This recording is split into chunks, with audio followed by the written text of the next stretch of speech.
I've been trying to demonstrate or make the argument is that these interactions between Earth and the cosmos in the form of meteor showers and fireballs and comets and so forth was an integral part of all of the world's ancient traditions. And so integral that it provides really one of the keys for deciphering everything else. Diving figures are also found on the facades of the Middle Post-Classic temples at Tulum on the east coast, and this scepter may be contemporary with an early Tulum wall painting. Now notice the scepter. This is what many of these diving figures are holding. Throughout the approximately 7 centuries, from AD 800 to 1500, of its ceremonial use, objects offered to the waters of the cenote 20 meters below descended from above like the copal offered by this figure. Like the falling copal, which was offered in flames, perhaps the sacrificial objects emulated the setting of brilliant heavenly bodies. Now here, this Mayanist commentator is getting this close to getting it, but then he doesn't make the final connection. And here's another object. Again, it has the hollow chamber at the top for the burning smoke to pour out of. It's a diving figure on it. So here again, you can see in their ritual use, they've got these scepters with diving figures, smoke pouring out of them. They throw them into these unique geological formations, these sinkholes, some of which have no bottoms, which traditionally the Mayans associated with being entrances into the underworld or the other world. Do you think some of those sinkholes could have been created by a meteor? We're going to get to that. It's coming up very soon. Here's another one, a scepter with 2 diving figures from the Cenote of Sacrifice. And here what we see is the serpent's mouth opened at the bottom, a humanoid or anthropomorphic face emerging from the mouth of the serpent. The top is hollow up here. And if you look closely at this photograph of the Castillo at Chichen Itza, you see the balustrade with the open serpent's mouth. It's the exact same serpent. Yeah, it's the same serpent as you see on this scepter. Right here is the open serpent's mouth. On August 4th, 1904, when Edward H. Thompson dredged this perfectly preserved object from the cenote, he was convinced that it was a flute, probably because the upper half is hollow. However, it is one of 3 diving figure scepters that he found and differs from the other 2 in having 2 figures that dive along the shaft instead of 1. The descending figure at the base wears a large serpent helmet, and the one above carries balls of copal, while wearing a plain round collar and a headdress with diverging panaches like the mosaic masked diving figure. The arms of the upper figure are feathered, and its body is hollowed out to form a chamber that is open at the back and through the flare at the top. There is faint evidence of burning inside this chamber, which probably suggests it was only used one time. In other words, the thing was made, it was used one time in the ritual, the copal was put in, lit, went on fire, and during the ritual the scepter was hurled down into the cenote. Now, and here again, he comes right upon it, but then he doesn't pass through the doorway. He says the scepter is extraordinary for the crispness of its carving and for an iconographic clarity that resembles the sharp-featured gods of Shenmue, modeled incense burners, although the principal clues to identification have been lost with the paint. The 2 diving figures may signify the descent of 2 associated celestial bodies. So what kind of vision does this suggest? Sure, an object splitting into 2. Absolutely. And here's the artist's depiction of it, showing what it looks like. You can kind of see its features a little clearer. And here now, this is now a recognizable, hopefully from now on, you know, Mayan iconography and bas-reliefs and so on are so stylized that you can look right at them and not really know what you're looking at. Exactly. But when you spend the time taking them apart, looking at them component by component, you can begin to recognize stuff. And hopefully now, when you see this diving figure should be recognizable to you by now. And you see here's the same characteristics, the arms holding the two balls, the bent legs. And in this case, instead of a flare coming out the top, it was literally real smoke and fire coming out the top of the thing. Randall, Yes? if you go back to that, if you imagine the smoke coming out the top, you got the star symbols on the headband. Right here. Yeah. Yeah. And then look at this. Here's your flaring thing right here. But this one had smoke too. Uh-huh. So your star was actually going down with smoke coming out. Yeah. Yeah, I mean, it doesn't get a whole lot more explicit than that. That bottom figure, was that a face inside of a serpent's jaws? Yes. A face inside the open serpent's jaw right there. That's exactly what that is.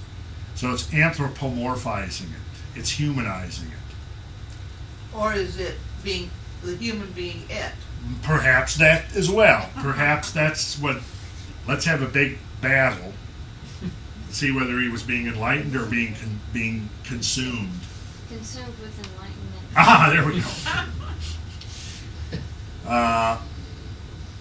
Okay, we're going to go on here. Here's another figure. Now this one has part of it missing, which actually, this had a serpent's head right here. Serpentine object from the Cenote of Sacrifice, and I think when you look at it this way, its association should be pretty explicit. And here's a description of it.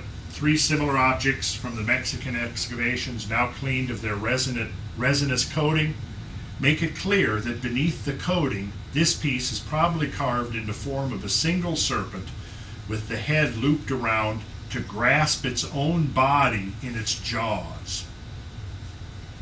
Like you call them, they call also the snake Mm-hmm. bites it. Yes. Well, that's a very thing. The serpent eating its tail is also Egyptian. Yeah. It mostly is Kabbalah. Here's God G.I. wielding an axe, they call it. And I think we looked at this last time, but for the sake of some of you who weren't here, let's look at it again. See, what is he doing? They call it an axe, but I want to suggest that it's possibly got a different meaning, particularly when you look, let's see, these guys that he's sitting with. He's holding something here in his hand that looks peculiar. And then you have this guy here who's sitting with him. And you have this guy, and if you look very careful, now this is an example of where you don't notice stuff until you start looking careful. Who's this? God K. The symbol of the comet right here. So the guy's holding the god K. Now what's about So this is one god the other one? holding a smaller god K. Well, what's the other one holding over there? Well, let's look. Probably L. Yeah. I think you're right. I think that would be God L. So each of these bigger gods is holding a smaller god. We know that one of them has a very strong case made of associating it or interpreting it as being a cometary object. And then we have this god standing in the midst, perhaps about to throw something, to hurl something. Well, I can't help but be reminded of this, of Zeus hurling the thunderbolt. And this may be the stylized Mayan way of depicting the same event, the god hurling. Rather than an axe, this may be the Mayans' way of depicting a thunderbolt. Could be a hammer. It could be a hammer. But the hammer is a cognate symbol for the thunderbolt. Because remember, when Thor wielded his mighty hammer, what happened? The thunder and the lightning.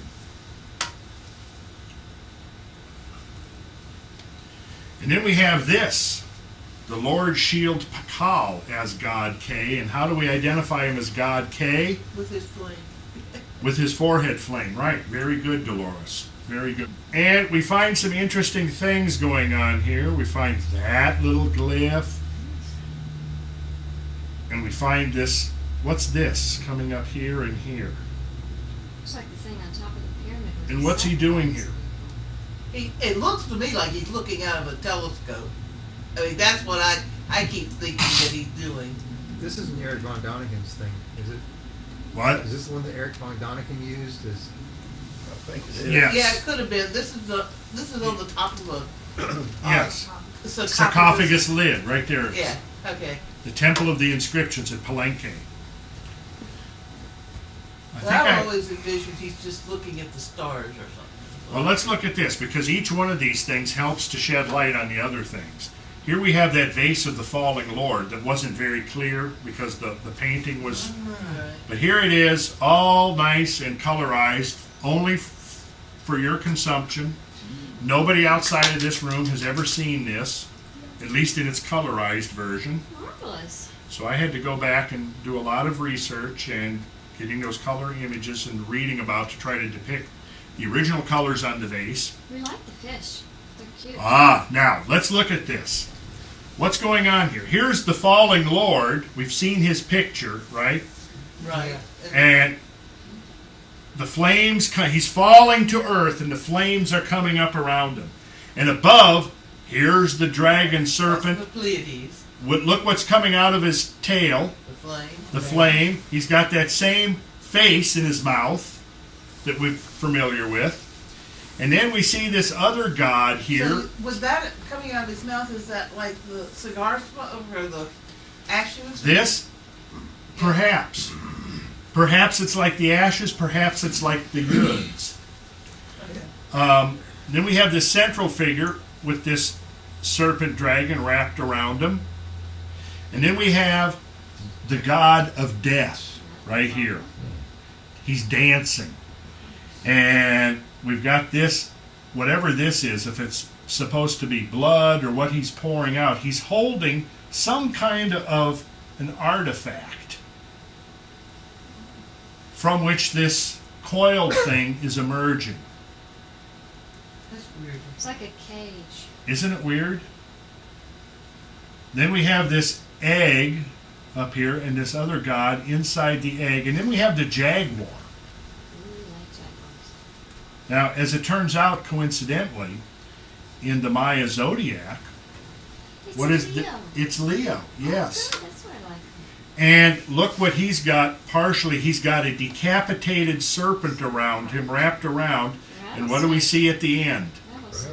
A rattlesnake. So now this is extremely interesting. A decapitated rattlesnake. His head is missing. What does that mean, to decapitate the snake? Just kill it. Well, here I will suggest, not to get off onto a tangent, but when we go back to the ancient ritual of circumcision, what we're seeing is a depiction of the same thing that this is depicting. Circumcision? Circumcision was very much a ritualized. Why does it have a flower where the head was? See, it's like a little Well, flower. this. Well, this is perhaps something that's associated with it. And then the fish. Now, yeah, and then we have this. So what is this? We have this water coming over this way. Let's zoom in on that guy. That could be a cenote, maybe? So what is happening there? What is the source of this water? Are those supposed to be fish? Those are fish, yes. So cute. It's the role of the mind, Yes. the creation. Well, Aquarius. Catastrophic flooding, as in after a comet hit a glacier. Or after a comet hit anything, perhaps what we have is, Well, he's riding the water. He's floating on the water. or is he about to be inundated by a wave? Well, I don't see the wave if you're saying it's being inundated. This, Tsunami. Yeah, it's a big tidal wave. And look, If a comet or something struck the ocean, Yeah, I get that, but I don't get that as being, Well, maybe water's coming out of his forehead instead of smoke. No, that is the female. Right. Looks pretty You get relaxed water. to me. Well, it looks to me like he's being drowned. But, you know, a lot of this is subjective now. I mean, no Mayanist has actually, there's not like where some group of Mayanists has got together and interpreted this. right. We, sitting here in this room, are probably making as much of an effort to interpret the meaning of this as anybody has yet. Look at the Jaguar. What are those groups of glyphs, like to the right Yeah, and the the left? top, is that their, Okay, some of them have been deciphered and some of them have not, and it'd be beyond the scope of what we're trying to do tonight. I do have collecting together the meanings and interpretations of as many of the glyphs as possible, but clearly they are, even the angles of them are probably very significant. And the fact that, you know, each, like this figure has these bands of glyphs on both sides of it is significant. I mean, a lot of the glyphs were used as their calendar, the way they denoted time. Yep. And so, and they did them in a columnar thing, so, Mhm. uh, Well, so let's, it could have been, that was wrapped between two time periods, the egg. yeah. Did they Let's see, is there anything we can notice on that egg? Notice that the Jaguar has the head flare. Look at the Jaguar also. As you said that. Look, star symbols on his belt. See, when you really start looking, that's when you start noticing the stuff. That is the Do you think symbol this of is this telling a male, whole story? and Oh, I this think is it's the telling a whole female. story. Absolutely, I think it's telling a whole story. And I think that we're seeing some of the elements of it are recognizable. Did they have any connotation of Venus with water, like maybe that woman being Venus or born in Unless, water? you know, Venus was seen to be rising out of the water or setting into I the think water. like Botticelli's painting, By what? and the painting of Venus or Venus being born out of the sea, out Uh-huh. of the foam of the sea. Right, in Greek myths. Aphros.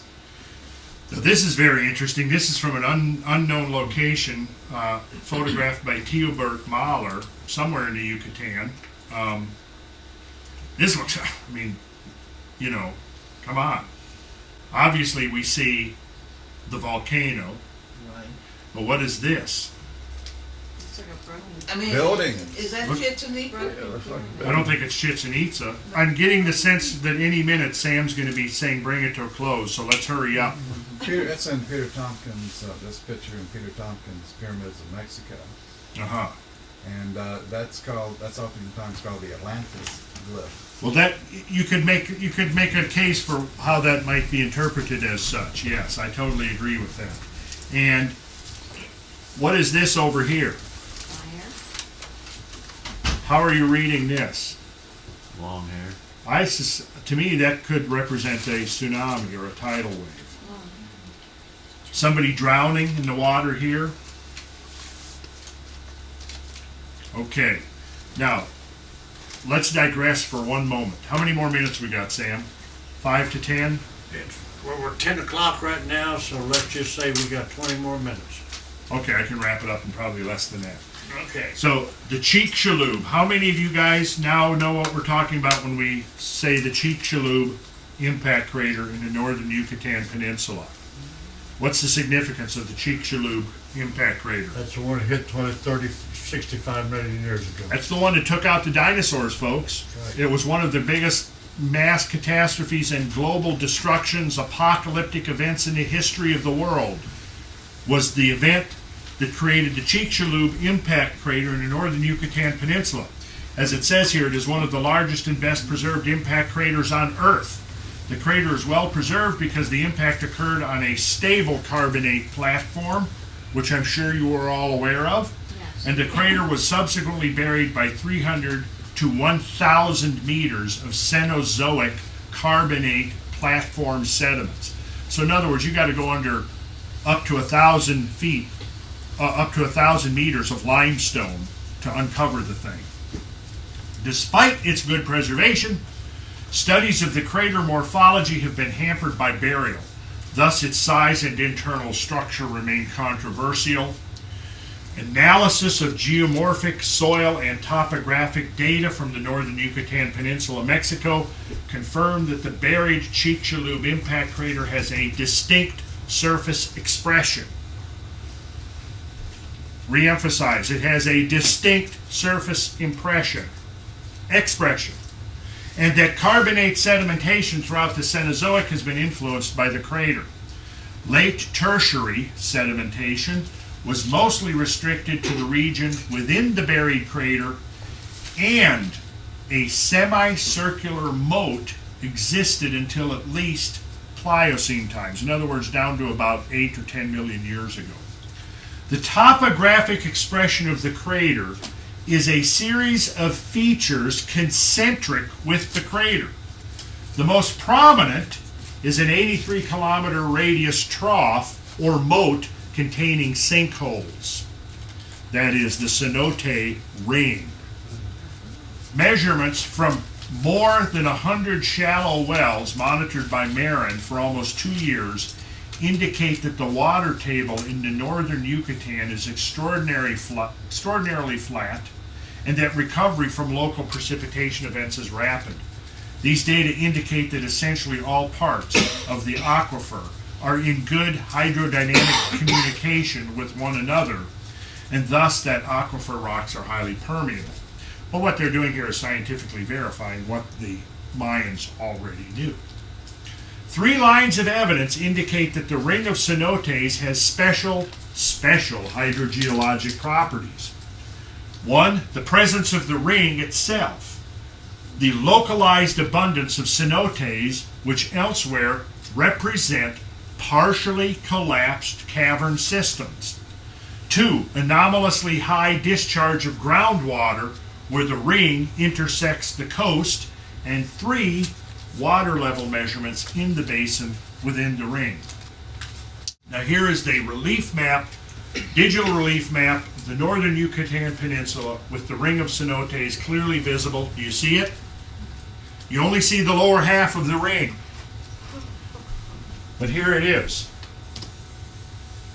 The whole circle goes like this. And that ring defines the giant buried astrobling, the giant buried star wound that ended the Cretaceous world. Like that. And so just within where the crater, the big hole that was gouged through the crust down into the very mantle of the earth, then subsequently filled up with carbonate sedimentation, which is limestone rock, which of course is a rock where you have extensive cave formations, the potential of cave formations. So now within that ring, there has been a collapse and an erosion of these buried tunnel systems, and the entrance into this vast underground labyrinth is through these cenotes that form this ring. So the cenotes are on the ring, not inside the circle. They're just inside the circle. Just inside. Yes. So now, you see what's happening here. Here's the Mayans recognizing these cenotes as being entrances into the underworld. And here's what lies under. So the ring that we see defines just inside the crater rim right here. And it's a multi-ringed, as you can see, and in the center is the central uplift, the central peak, the horn, if you will. Right? The northern part of the crater has been erased, probably through some erosion, some post-impact erosional features. But the southern part is clearly defined. The Yucatan Peninsula is like this. Actually, the coast line goes right over the central uplift peak. So is this all underwater then? I mean, Well, that part of it? The coast, let's go back so you can see this.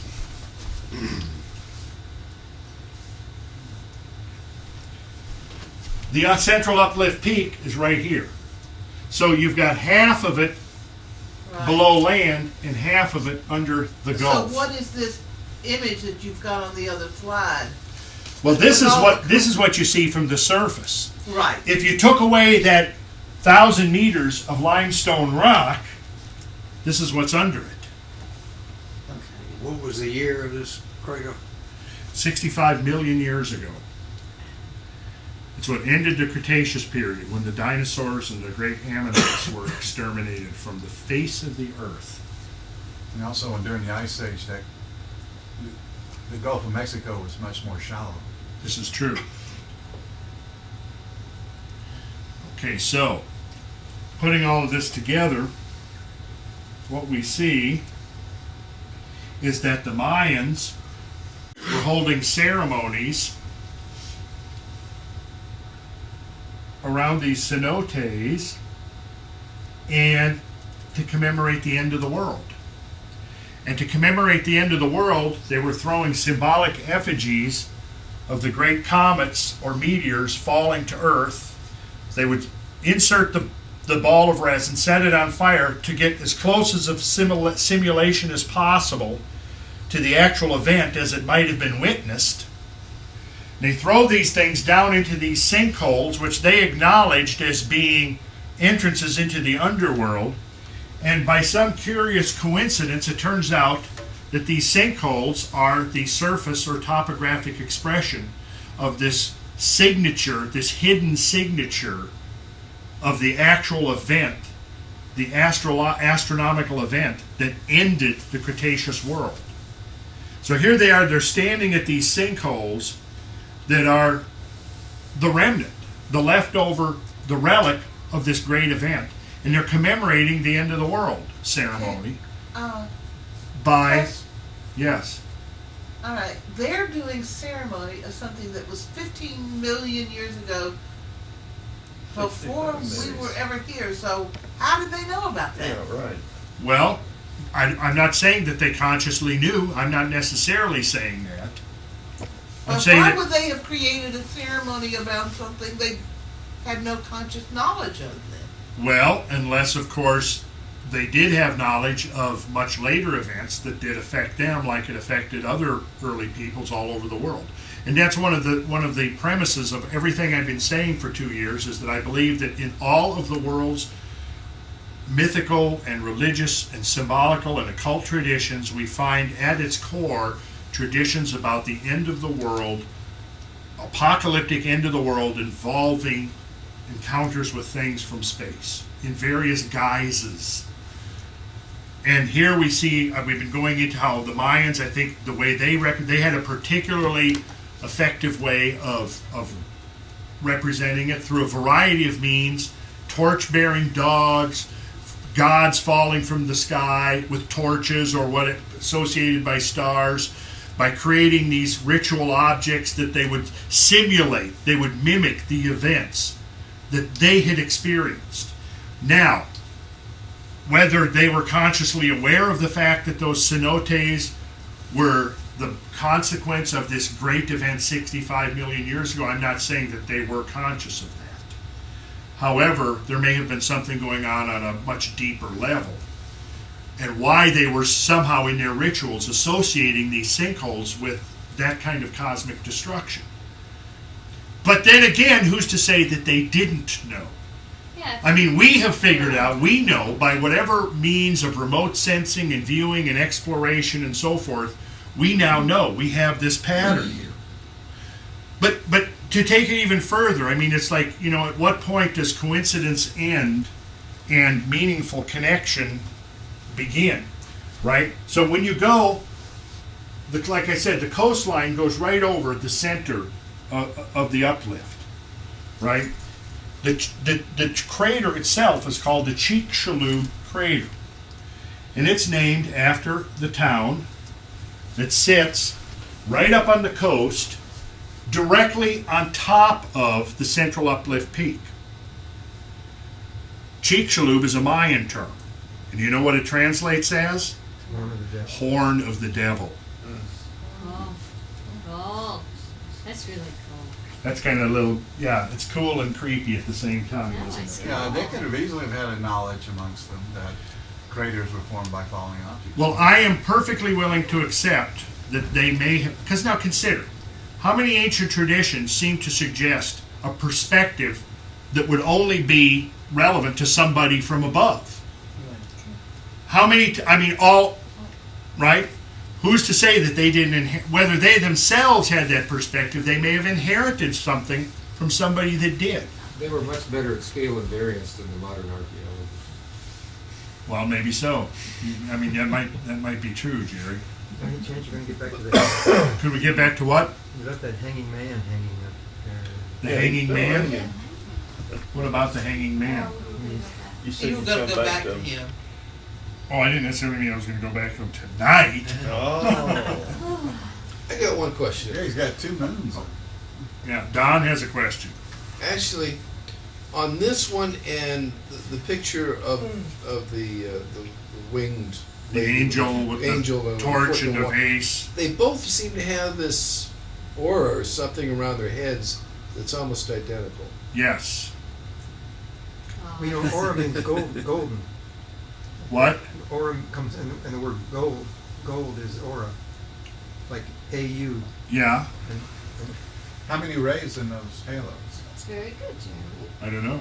I know that. I figured that's that last That's right, though. Well, you got to look at these things, and I mean, it's like when you start studying symbolism, the way symbolism works is you don't just like read it like you'd read the sentence out of a book. You have to meditate on it. You have to look at it, think about it. You have to take it apart, put it back together again. And in that kind of a process, eventually things begin to connect and you begin to see things. Like probably, how many of you have noticed that his legs are crossed in a very peculiar way? And that his arms are behind his back in a very peculiar way. And his hair is hanging down in a certain way. Or that he's hung from a tree that actually forms the Hebrew letter het. means window. Yeah. So there's a lot going on there. And then you have the buttons. And like somebody mentioned, you have the 2 moons. One undoubtedly represents a waxing moon and one a waning moon. And the cross on his shirt. The cross on his shirt, right. Every single one of those things is part of the totality of meaning. I think we need to do a course on Kabbalah letters and meanings and things. Well, we sort of have been, Yeah. in a way. Yeah, but More direct. yeah. In your face. Okay, so what I've tried to show you is that there's a lot more to the Mayan stuff than I think that, you know, a lot of Mayanists have been willing to acknowledge. What's this? There's some Kabbalah for you right there. See, I throw a little of that in. Well, we want the basics so then we can extrapolate. Oh, you want me to do all of the work and feed it to you with a silver spoon? No, just give us the basic and letters so then we can know the letters and the numbers. He's we given can... that to him. Oh, really? Okay. You have given us the Hebrew letters. I sure have. I gave you a handout, didn't I? Yeah. And I assume that by now all of you will have memorized the alphabet and know all of the symbolic connections, right? Because as soon as you do that, then we'll be ready to get into the Kabbalah. Okay. Start bringing it to a close there, Sarge. Oh, all right. Aleph means what? Ox. Ox. Bet means what? House. House. Gimel means what? Camel. Dalet means what? Door. Door. Hey means what? Window. Wow means what? Wow. Wow. It's actually pronounced wow, not really? vow. Palm of the hand? No. That's Sword. V-A-H. The nail. Oh, Zion is the sword. sorry. So as soon as you all have perfected that, then we'll start having Kabbalah. Little tiny Okay. Really? Yeah. Okay, hopefully you know a little bit more about the Mayans and their traditions than you did a month ago, right? Hopefully. This Then I've achieved my objective. And I've tried to present evidence that the Mayans, like so many of the other ancient cultures, had this as part of their traditions. And it was an intrinsic important part of their traditions, as it was with the Sumerians and the Egyptians. And the way we need to look at it, I guess to summarize here, is that what we're seeing here is scattered. It's like those ashes from the cigar being scattered to the wind. The ancient knowledge is everywhere about us in everyday use and perfect, as the ancient prophecy says, or like the bones in the valley. I saw a valley filled with a confusion of dry bones, but the bones were perfect and all there. And all the prophet had to do was assemble the bones in the correct way in order to get the figure. And see what, that was the first step, was to reconstruct the skeletal structure before you could clothe it with flesh and blood and skin and sinews and bring it to life. The first step was taking the confusion of the dry bones and reassembling the skeletal framework. And that's what we've been doing here. We've been gathering the confusion of dry bones. We've been looking at stuff from all over. I mean, when you think about the last 2 years, how much have we covered in the way of various traditions? And how much have we looked at? A lot. We've looked at a lot of biblical stuff. We've looked at a lot of Sumerian stuff. I brought in Sumerian hieroglyphics, and we've looked at that. We've looked at the ancient architecture